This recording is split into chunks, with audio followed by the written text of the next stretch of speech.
Salah satu topik yang paling membuat kami penasaran adalah tentang tingkat molekul malaikat maut. Baiklah, dia mencabut nyawa, tapi banyak sekali orang yang meninggal secara bersamaan. Bagaimana ia mencabut nyawa banyak orang secara bersamaan, atau ketika begitu banyak orang mati pada saat hari kiamat? Bagaimana ia mencabut semua nyawa itu sekaligus? Pertanyaan lainnya, bagaimana nyawa malaikat maut ini akan dicabut? Apakah Allah mencabut nyawa malaikat maut setelah malaikat ini mengambil semua nyawa manusia? Apakah ia akan muncul di hadapanku dengan sosok menyeramkan pada saat aku mati? Atau apakah ia akan terlihat ramah? Banyak orang penasaran akan hal ini. Saudaraku, hari ini kita akan mendapat pandangan yang sangat berbeda tentang malaikat maut. Sebuah nama yang ditakuti orang-orang karena berhubungan dengan kematian. Misalnya jika aku bilang padamu, maukah kamu bertemu Mikail alaihissalam, Israfil alaihissalam, atau Jibril alaihissalam? Apa jawabanmu? Tentu mau kan? Kamu ingin bertemu para malaikat utama itu. Tapi jika aku bilang apakah kamu mau bertemu malaikat maut sekarang juga di ruangan ini? Apa jawabanmu? Kamu mungkin akan menjawab tidak. Lain kali saja ya. Maksudku orang-orang berusaha menghindar karena ia mencabut nyawa. Jika kamu bertanya, mengapa bukan Allah saja yang mencabut nyawa? Apakah dia butuh malaikat? Apa jawabannya?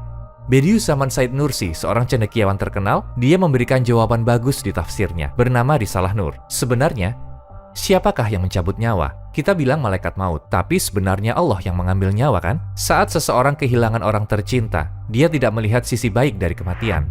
Dan saat putus asa, dia mulai mengeluh. Lalu apa yang terjadi? Keluhan dia akan langsung tertuju pada Allah.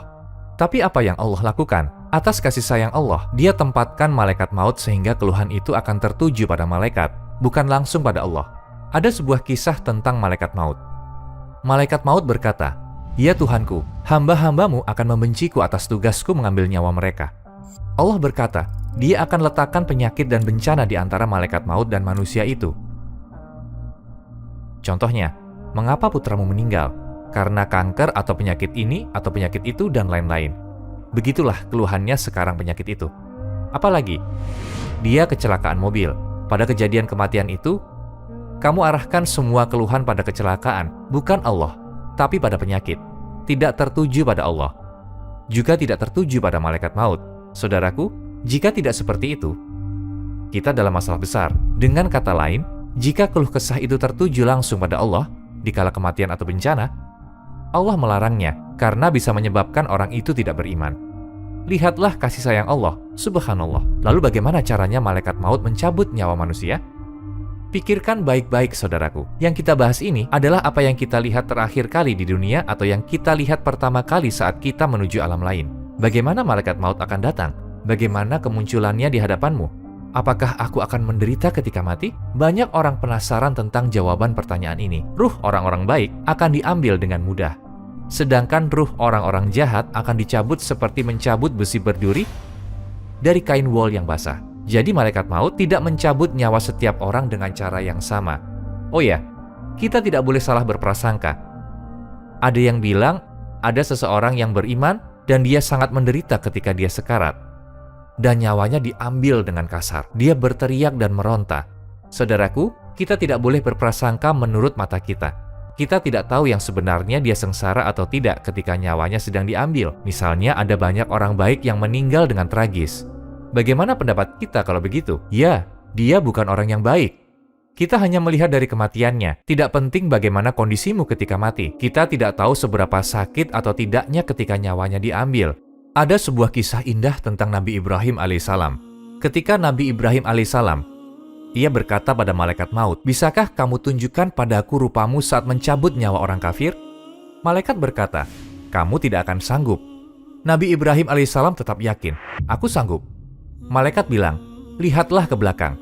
Saat Nabi Ibrahim menoleh dan melihat malaikat sebagai sosok hitam legam dengan rambut dan janggut yang menyatu, berpakaian serba hitam, api dan asap keluar dari mulut dan lubang hidungnya, tidak tahan melihatnya, Nabi Ibrahim jatuh pingsan. Yah, kalau kita tidak memati Allah, kita mungkin akan mengalami kejadian yang seperti ini, saudaraku. Ketika Nabi Ibrahim alaihissalam bangun dan melihat malaikat maut dalam wujud semulanya, dia berkata padanya, "Sudah cukup bagi orang kafir hanya dengan melihat sosokmu, meski dia tidak menerima hukuman lainnya. Melihat sosokmu sudah cukup baginya sebagai hukuman." Subhanallah. Lalu Nabi Ibrahim berkata, Tunjukkan sosokmu saat kamu mengambil nyawa orang mukmin. Saat dia melihat malaikat maut dalam wujudnya yang indah, dia berkata, sudah cukup bagi orang mukmin melihatmu dalam sosok ini sebagai imbalan. Subhanallah. Coba pikirkan, tidak diperlukan lagi hukuman lain. Apa maksud pernyataan ini? Sosok seperti apa yang muncul sehingga tidak diperlukan lagi hukuman lainnya? Jadi apa yang bisa kita pelajari? Malaikat maut tidak muncul dalam bentuk yang sama pada semua orang saat meninggal. Coba bayangkan seberapa bahagia kamu saat melihat malaikat Jibril. Pasti kamu merasa sangat senang kan? Jika kamu bertakwa kepada Allah, saat kamu melihat malaikat maut di hadapanmu, kamu akan merasa bahagia seperti kamu melihat malaikat Jibril. Kamu tidak akan takut. Bahkan pada waktu itu kamu akan lihat kebenaran yang sudah kamu yakini seumur hidupmu. Dengan kata lain, persoalan tentang agamamu, Islam, kisah tentang malaikat maut, hadis-hadis, semuanya benar. Sudah tidak perlu takut lagi. Malaikat maut sudah membuktikan keyakinanmu. Kamu akan tenang, kamu akan bahagia. Kamu akan merasa damai, terutama jika kamu hidup dengan benar. Bukannya merasa takut, khawatir, atau panik. Kamu akan merasa senang karena kamu akan melihat malaikat maut dalam sosoknya yang indah. Dan dia akan membawamu ke kerajaan Allah yang abadi. Saudaraku, jika kamu dititipkan sesuatu, kamu akan bekerja keras sepanjang hidupmu untuk melindunginya, kan? Kamu akan merasa tenang saat kamu mengirimkan ke tempat yang aman. Kamu sudah berjuang seumur hidupmu melindungi agamamu, keyakinanmu. Melindungi suatu titipan itu telah membuatmu cukup lelah. Lalu kamu bertemu malaikat maut, kamu akan merasa bertemu seorang teman. Kamu berpasrah diri memberikan jiwamu padanya. Sama seperti menyerahkan barang titipan. Malaikat maut bukanlah malaikat yang perlu ditakuti, tapi malaikat hebat yang perlu dicintai. Coba pikirkan baik-baik. Banyak dari kita yang semasa hidupnya pasti pernah melakukan banyak dosa. Lalu kamu bertobat kan? Bagaimana kalau malaikat maut muncul di saat kamu sedang melakukan semua dosa-dosa itu? Bahkan kamu tidak mau keluar dari kubangan lumpur itu, mengira kamu sedang bersenang-senang. Bagaimana jika malaikat datang dengan sosoknya saat pertama kali ditunjukkan kepada Nabi Ibrahim alaihissalam dalam wujudnya yang menyeramkan? Sungguh situasi yang buruk. Alhamdulillah Allah berikan kita kesempatan untuk bertobat. Namun bagi sebagian orang, sayangnya kesempatan itu mungkin sudah terlewatkan dan saat yang tidak terduga-duga bisa melindungi kita dari makhluk seperti itu. Di ayat 32 surat An-Nahl, dijelaskan bagaimana ruh dicabut, yaitu orang yang ketika diwafatkan oleh malaikat dalam keadaan baik, para malaikat mengatakan kepada mereka, "Salamun alaikum, masuklah ke dalam surga karena apa yang telah kamu kerjakan." Surat Al-Anfal ayat 50. Dan sekiranya kamu melihat ketika para malaikat mencabut nyawa orang-orang kafir sambil memukul wajah dan punggung mereka dan berkata, "Rasakanlah olehmu siksa neraka yang membakar." Ayat 1 dan 2 surat An-Nazi'at, demi malaikat yang mencabut nyawa dengan keras, demi malaikat yang mencabut nyawa dengan lemah lembut. Semoga Allah membuat kita termasuk yang nyawanya diambil dengan mudah. Itu adalah saat-saat yang indah, ketika kamu melihat malaikat maut dalam wujudnya yang indah. Ya, mengambil nyawamu dengan mudah. Kamu tahu apa artinya? Selesai sudah. Semua sudah selesai. Ujiannya sudah selesai. Semua masalah selesai. Musibah sudah selesai. Tagihan, ujian-ujian kita, semua selesai. Dan sekarang kita menuju alam yang sangat berbeda. Tempat kita bahagia selamanya. Dan kita sudah siap. Semoga Allah mengaruniakan kita kematian yang indah. Saudaraku, mari kita kembali ke pertanyaan yang terkenal. Bagaimana malaikat maut mencabut banyak nyawa sekaligus? Berdasarkan statistik, 160.000 orang meninggal setiap hari. Kamu tahu apa artinya? Bayangkan ada banyak sekali orang yang memenuhi seluruh stadion. Saat mereka berteriak dan bersorak, hidup mereka tiba-tiba diambil. Dan ini terjadi setiap hari di dunia. Menakutkan bukan? Di sisi lain, sekitar 390.000 bayi lahir setiap harinya. Isi dunia semakin bertambah. Dan di sisi lain, dikosongkan dengan cepat. Sama seperti rumah sakit, menyaksikan saat-saat manusia paling bahagia dan sedih di dunia. Orang-orang yang sedih melihat keluarga mereka di rumah sakit. Melihat mereka telah meninggal dan dibawa ke kamar mayat.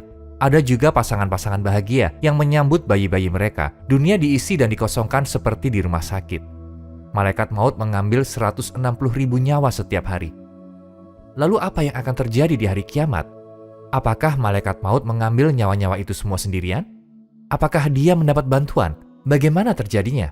Saudaraku, ada dua pendapat terkait persoalan ini. Pendapat pertama adalah misteri luminosity atau cahaya. Kita bisa memahami persoalan ini berdasarkan misteri itu. Contohnya, matahari hanya ada satu kan? Tapi saat kita punya cermin di tangan kita, semua orang bisa lihat pantulan cahaya dari matahari kan? Aku bisa melihatnya.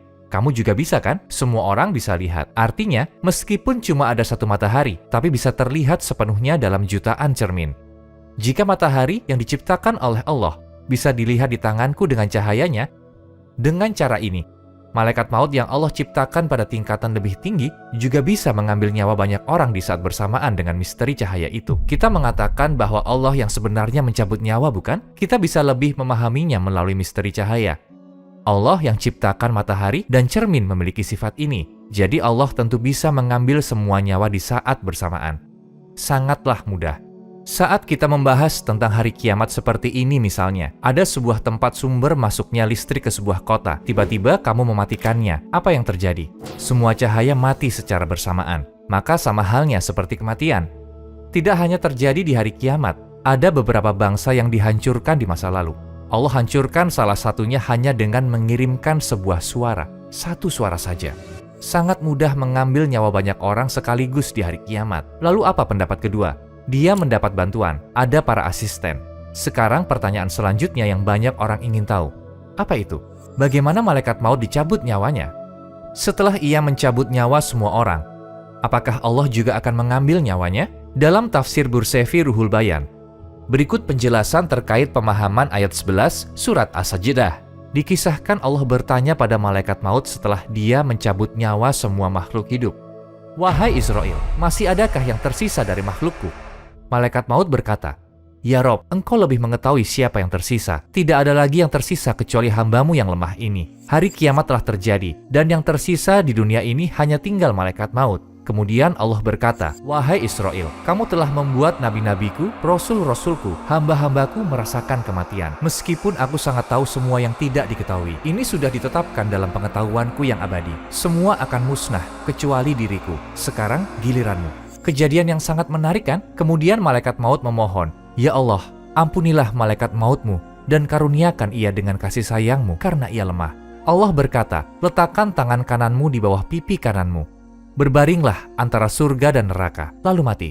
Begitulah ia mati sesuai perintah Allah. Setelah kiamat terjadi, semua manusia, semua ciptaan, dan semua makhluk mati. Tidak ada yang tersisa di dunia ini, subhanallah. Hanya akan ada Allah dan dunia yang sudah binasa. Tiada manusia, tiada tumbuhan, tiada bunga, tiada hewan, tidak ada sama sekali. Subhanallah. Dunia sudah benar-benar hancur. Tidak ada apapun kecuali keberadaan Allah. Gambaran kisah yang sangat menarik.